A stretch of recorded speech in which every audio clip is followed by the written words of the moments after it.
Hi everybody. In this video I will go over a few things, so it'll be a slight change of pace from the previous videos that I've released. Rather than simply showing a unmodified Buzz and then the modified version, I will do a quick review of the unmodified Buzz as well as compare him to a couple of others, and then I will show the modified version. I want to preface with not all of the modifications that I perform on these figures are extensive or intricate. Some of them are fairly simple. But I do still find them interesting, and I hope that you do as well. The main topic of this video will be the JCPenny Buzz. I do prefer Thinkway Buzz over the others. However, I do believe JCPenny does have some redeeming qualities. Firstly, you can find him brand new still. He's fairly inexpensive. His MSRP I think is $35, but more often than not he's on sale for cheaper than that. He does have all of the features that a Buzz should have, which is a retractable helmet, light up wings, karate chop action, laser. He does talk, and he has a wrist communicator. For the review, I'm going to go over the things that I dislike, the things that I do like, and then his posability and features. So as far as the things that I dislike, and this applies to both JCPenney and the Disney Store, I do not like the head sculpt. I think a lot of people might agree with that. The head sculpt is too large, firstly, and secondly, I am not a fan of the facial features. What I mean by that is I believe he looks a little too whimsical, so more Disney than Pixar, and I don't think that's appropriate for the Buzz Lightyear character. Secondly, for this one, and I guess that applies to Disney as well, is the size of the hinges for his helmet. They are massive, and if you compare that to a Thinkway, you can see the difference. This is far more movie accurate. Those are just massive and they don't look right. I understand there is some functionality with those, in that his helmet does do the whole whoosh feature where the front half of the helmet does move back and it is spring loaded. I believe they could have achieved those same results while still maintaining a more movie accurate size. I'm not a fan of how far the shoulder sticks out on either side from his body. That, in combination with the lack of the fake rivet hole in the center, just makes him look strange. I'm not a fan of how smooth the front of his legs are. So what I mean by that is, if you look at this Thinkway Buzz, there are seams running down the front of the legs. Those are fake seams. The actual seams are on the side. However, those seams were present in the movies, and that's why Thinkway included them. Neither the JCPenney nor the Disney Store Buzz has that. Other than that, the things that I do like, firstly, he does have basically all the features that the Buzz should have, as I listed before. I do like that he is fairly easy to find, so any JCPenney will have him. He does not have screw caps like the Disney Store Buzz, which makes him easy to get into, and despite the fact that he has a functioning wing mechanism and a karate chop mechanism as well as electronics, he does have a lot of room in the torso, which does matter if you are going to modify, because it gives you more room to work with. As far as posability, on his left arm, the shoulder is a ball joint. It does have a limited range of motion, though. That's as high as it goes as far as up and down. It does rotate. Elbow does bend. His elbow also rotates. This only applies to the left arm. Unlike the Thinkway Buzz, where it is the forearm that rotates on a stationary ball joint, both the ball joint and the forearm rotate together off of the upper arm. The wrist does rotate on the left side. His fingers are bendable. The index finger is separate from the other three, similar to the 95 Buzz. The right hand basically is exactly the same as far as posability. The wrist rotates, fingers move. The shoulder joint is not great, although it is shaped like a ball joint, even on the inside. It does not move up and down. The rotation is limited, so his max range of motion, this is the lower part, that's the upper part as far as range of motion. You can't pose it anywhere in between because of the karate chop action, so it's either going to be in this lockdown position or fully up, being held up by a spring. If you try to stop anywhere in the middle, the spring will just pull it up. The waist does rotate. It is limited in its rotation, though. That's as far right as it goes. That's as far left as it goes. The hip joints are ball joints. They do have a fairly decent range of motion. The knees do bend. They are a ball joint. The ankles also bend. There is no ratcheting or locking feature in any of these joints, so posing him is sort of difficult. As far as his head, it does rotate, but it is limited in its rotation because of the head sculpt. His chin makes contact with this collar plate. That's about as far as you can go. As far as features, like I said, his helmet is retractable. You push the button on the right side. The front half goes back. It is spring-loaded, but it only works one way, so you can't press the button again and the helmet comes forward. That's manual. He does talk. We need to find a ship that's headed for Sector 12. This is an intergalactic emergency. I need to commandeer your vessel to Sector 12. Who's in charge here? He does have a pretty good voice box, so his phrases a lot of them are from Toy Story 1. There are some Toy Story 2 phrases in there as well, but he does have a fairly good set of phrases. Does have a laser. The sound is horrible, so that's a combination of the sound they chose along with the cheap speaker. The light is styled more like the 95 or mid-90s Buzz. He does have wings. They do light up, so that means his left wing lights up and blinks red, and then the right wing is green. So the wings are interesting.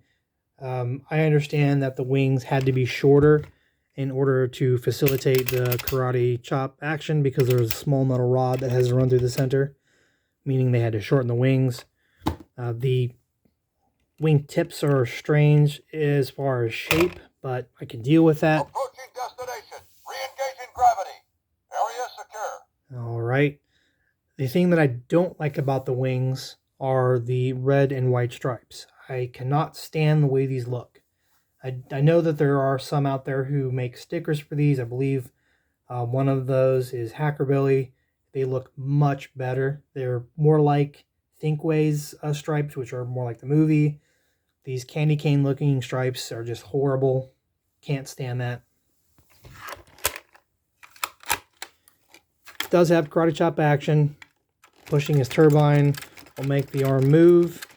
And it's only the turbine rather than the entire turbine housing. So unlike the 2009 Karate Action Buzz Lightyear by Thinkway, which is the entire button, it's only the turbine. However, this does have wings where that Buzz does not. Does have a wrist communicator. It is just a sticker, but that is movie accurate. So there you go. And as far as a comparison, so comparing him to the Disney Store Buzz, these two are basically identical in every way with the exception of a couple of features. Firstly, this has that toy interactive finder or whatever they call it. I don't really care for that feature. All it does is basically bounce phrases off of another figure that has that feature. It's not a coherent conversation. It's just that when they are in line with each other, they just speak random phrases. It's basically like just pressing the button. The one feature that this one has that I do wish that the JCPenny came with, this Buzz is modified a little bit, but regardless of that, is the Jetpack exhaust lights. I think that's a neat feature. I know that's not a movie accurate feature, but I still think it's a neat feature for them to include. The thing that I don't like about this particular feature on the Disney Store Buzz is that it blinks instead of just staying on when the wings are open. So it blinks in sequence with the wing light. So it'll be the red wing light, and then the jet exhaust, and then the green light, and it'll just cycle through them. That's more apparent when the wings are closed. It would just be nice if those just stayed on. But as far as aesthetics, they're basically identical with the exception of the head sculpt. And comparing him to a Thinkway Buzz, and I know this might seem like an unfair comparison at face value because this is a signature collection Buzz, but when you think about it, they both have most of the same features. So they both have a laser, they both have light up wings, they both have a wrist communicator, they both talk. The thing is, I understand that the Thinkway Buzz does have features that the JCPenny Buzz does not, which, there's the bendable waist, the interactive features for the wrist communicator. However, that's not a movie accurate feature. He does have a head motor, so his head turns. He does have some other functions like a tip sensor, so he does have a flying mode. But those, again, are not movie accurate features. My point is, and the reason why I'm comparing these two is the amount of money that you spend on him versus what you would have to spend on him, even at retail, which is like $100, for around $30, you get a lot of features, and it does look decent. You can see that there are some discrepancies, like the shape of the buttons is one of those things I forgot to mention. I'm not a fan of this pill shape. This is more accurate. The laser button is a little smaller than it should be. However, you can overlook that, and obviously this is not accurate. Some of the things that I can't overlook is just the size of those hinges. I'm not a fan of that. But again, if you're getting into modding, or if you don't want to spend, $100+ on a Buzz, this is a great way to go. This was the factory version, like I said. So I'm going to grab my modified version. They look similar or basically identical looking at them from the front, because they are. The modifications that were made to this guy were all on the Jetpack. So one thing that you'll notice about the Jetpack, comparing them, is that the button for the Jetpack, when it comes from the store as is, sticks out like, I don't know, that's 1/4 of an inch, I'd say. I'm not a fan of that. I know that's probably for accessibility, so you have little kids trying to find the button, or it's easier to press, but it just looks bad in my opinion. I fixed that. Basically all I did was took the Jetpack apart and I put a spacer, a copper spacer, on the inside of the button, so it's basically between the button and this back cover here, which prevents it from sticking out too far, and it still functions like it's supposed to. Oops. It just looks a lot better in my opinion. It's a lot more streamlined, something like you would see in the movie. So these don't have stickers for jet exhaust or paint. It's a clear piece of plastic, and that clear piece of plastic is basically how they get the light from up inside the pack, where there should be an LED, down to the jet exhaust ports. So there's a triangular piece of plastic in here that's clear, and at the top of that plastic there's a slot for a 5mm LED. This clear plastic sort of acts like a light diverter, so one single LED can light up all 6 ports. That light is not present in this JCPenny Buzz, but the background behind the clear plastic is white because the plastic is white. So I think they could have, for the models that didn't have a light, either painted that piece of plastic red or painted the background red. So if you look at this one, I used a piece of red electrical tape because it was easy and I had access to it. And as you can see, it's kind of hard to see. I need better lighting, but it does look a lot better when there's no light there. And the reason why I say when there's no light there is because I did install a light in this Buzz. So you can't just simply put an LED in there and it works. The electronics in the JCPenny Buzz do not support an LED there. The board itself is missing a couple of components that are required to make the light work. And even if those components were available and I could have simply just soldered in a light with a couple of wires, I don't like how on the Disney Store Buzz it just blinks. I think that is not how you would want a Jetpack to work. So for mine, the way it works is when his wings are open, the Jetpack lights are on. And they have absolutely nothing to do with the circuit that controls the wing light. So you can see when the wing lights stop, the jetpack light is still on.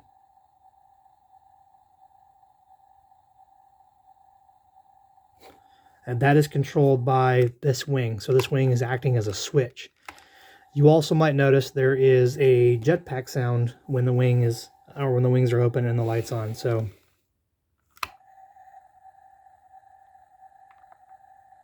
as far as how I did that, so there is a completely unrelated figure called Turbo Man, which some of you might know what that is, some of you may not. There was a movie that came out called Jingle All the Way with Arnold Schwarzenegger, who was trying to find this toy for his kid, which I suppose you could sort of compare it to a Buzz Lightyear in Toy Story. It was the toy that every kid wanted. Well, they've made those in real life and released them at Walmart for a while. I picked a couple of them up when they were available. Basically, I just left them in the box, didn't mess with them. Finally decided to pull them out of the box one day to find out that the jetpack on the back of that figure, when open, not only had lights, but had a jetpack sound. And I thought that was pretty neat. So I borrowed the electronics from one of those and put it in this Buzz so that when his wing is open, not only do I get lights, but I get a jetpack sound. And that doesn't interfere with his talking feature either. So you can hear it's kind of quiet. Approaching destination. Re-engaging gravity. Area secure. Everyone take cover. So basically, I added the electronics from that figure inside of him, and it gives me the sound. So the way that this works is, if you've ever seen what a circuit board looks like, you have the circuits that run across the substrate of the material. So a PCB is made up of a non-conductive material, and then on that board they print basically tin circuitry, or trace circuitry, traces, whatever you want to call them, which allows the electricity to flow around. I did something similar inside of his jetpack. It doesn't look like a circuit board. It just kind of looks like I taped a bunch of duct tape, which is this type of duct tape. So not the kind with the fabric in it. This is aluminum, so it's conductive. Basically, I just created a circuit in his jetpack, and on both wings there are two long tabs on the inside of the wing. You can't see it because it's on the inside of the jetpack, but on the front, the front and the back, that stick out, so it limits the range of motion, so the wing just doesn't come flying out. And on that, I also placed some of that tape. I don't know if you can see it in there, probably not, but basically I laid it out as a circuit, and then the wing acts like a switch. When it makes contact, basically closes the circuit and allows power to flow to the LED. Power comes in the way of a couple of wires connected to the inside of his battery pack, and then there's also tape on the tabs that hold his battery pack on that correspond with that circuitry. So that means that I can still take his jetpack off and change out the batteries. You can see the tape there that runs to the inside, and then there's a little bit of tape here that runs to the inside of him, which is connected to the backside or the inside of the battery pack, and lets power flow through up to this tape, and then through here where it makes contact and into the jetpack, and then eventually to the LED. I'm not really worried about any issues with that because it's only 5 volts. But the point is, I was able to get a light and sound feature on his jetpack where it wasn't available before. And I think it's neat that it stays lit while the wings are open. So, like I said, not all of the mods that I do to these are super intricate and very involved. Some of them are fairly simple, like that one. But I wanted to say that the JCPenny Buzz is great for modding. So if you want to get into modding, this is a good one to start. That's basically it. Let me know what you think. Please subscribe, leave comments if you have any questions. Also leave those in the comments. I do plan to release videos at some point showing me actually performing some of these modifications from the simple ones all the way up to the more complex ones. And anyway, thanks for watching.